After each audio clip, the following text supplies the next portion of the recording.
Welcome back to the channel, everyone. Today we're going to dive into the world of language learning, specifically how to learn Spanish quickly. Learning a language can be challenging. It's really overwhelming to have all of the new vocabulary words and the grammar rules and the pronunciation nuances that you have to remember. I get it. But with the right strategies, it can become more manageable. So let's talk about some of those strategies. Let me share a little bit about my own journey. As a native English speaker, when I decided that I wanted to really learn and improve my Spanish, it was daunting. I tried everything from traditional classes in high school and in college to language apps. And what I found was that having a clear and structured approach was what made the difference for me. So today I want to share some of those strategies that worked best for me. To kick things off, let's address a few essential questions. What are the most effective strategies to help you learn a language quickly? And how can you apply those strategies to help you achieve fluency? Let's dive in. One of the first things that I learned is the importance of recognizing patterns in a language. You don't just want to memorize random words and phrases. Patterns help us understand the logic behind the language that we're learning, and this is going to help us remember those phrases and new words and grammar much more easily. It's going to help the language stick. In Spanish, many patterns are similar to those in English.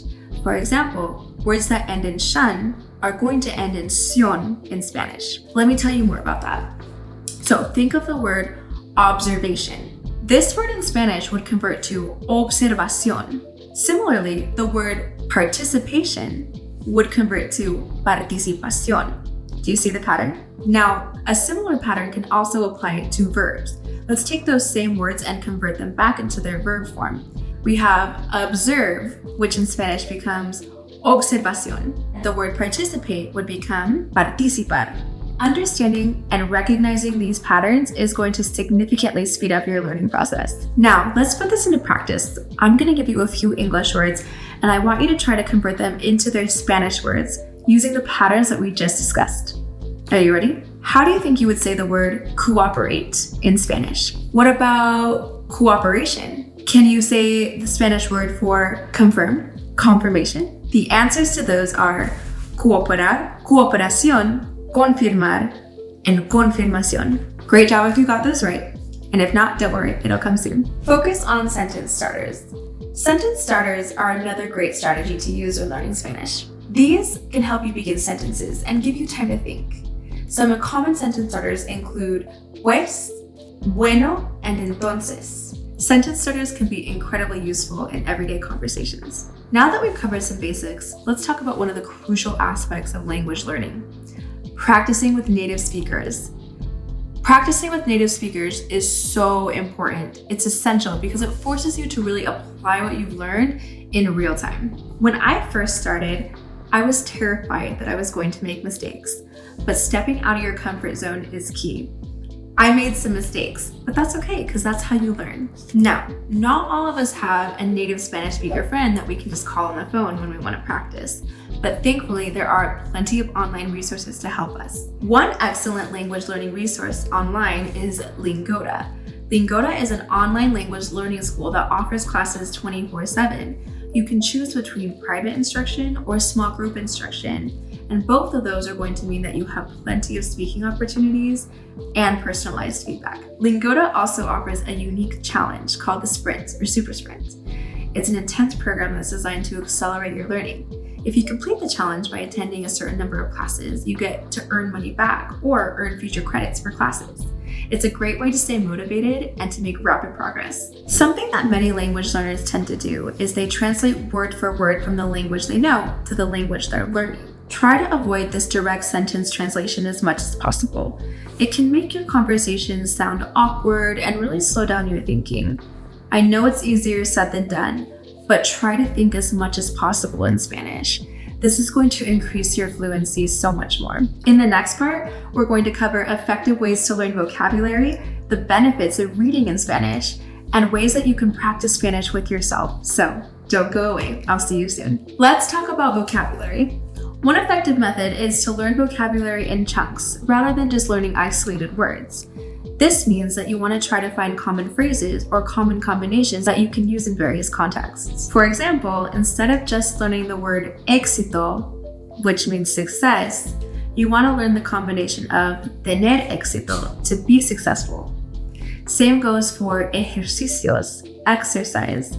Hacer ejercicios means exercising. It's also important to learn which verbs should be paired with prepositions.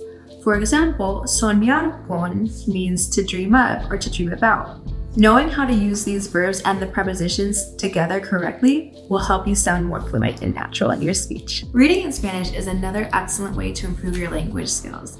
It exposes you to so many new vocabulary words and grammar in context, which makes it easier to understand and remember. I recommend starting with online articles or books that interest you, but that are at your reading level. If you start with something too easy, you won't really gain from it. But if you start with something too hard, you're likely to become frustrated. Finally, try practicing Spanish to yourself. Narrate your daily routine to practice vocabulary and pronunciation. You might try your morning routine. Me levanto a las 7, me lavo la cara, y tomo café. This practice helps reinforce what you've learned and can help you feel more comfortable using your Spanish. Now, let's talk about setting realistic study goals. Consistency is key when it comes to language learning. It's better to study regularly for short periods of time than to cram in hours every once in a while. Try setting a study schedule that fits into your daily routine. For example, maybe you'll study 15 minutes in the morning, 20 minutes at lunch, or 20 minutes before bed. Now, let's discuss grammar. Understanding grammar is essential for learning any language. It helps you see the bigger idea and helps you understand how sentences are constructed. Don't be intimidated by grammatical concepts. Learning terms like subjunctive or preterite can help you grasp those concepts and apply them to your learning. Finally, focus on the Spanish spoken in a single country. All countries have slight variations in the way they speak Spanish. They have their own accents, slang, and colloquialism. Focusing on a single country can simplify your learning. For example, if you choose to learn Mexican Spanish, you'll become familiar with expressions and terms unique to Mexico. This focus makes it easier to understand and learn more effectively. Let's recap the 9 essential tips to learning Spanish quickly. Focus on patterns. Practice with native Spanish speakers. Avoid full sentence translations. Learn vocabulary in chunks. Read in Spanish. Practice Spanish with yourself. Set realistic study goals. Embrace grammar. And focus on the Spanish of a single country. Remember, the key to learning a new language is consistency and practice. It's a marathon, not a sprint. So stay motivated and keep practicing. Don't forget to share your progress in the comments and ask any questions you might have. I'm here to help you every step of the way. Buena suerte en tu viaje de aprendizaje de español. Good luck on your Spanish learning journey.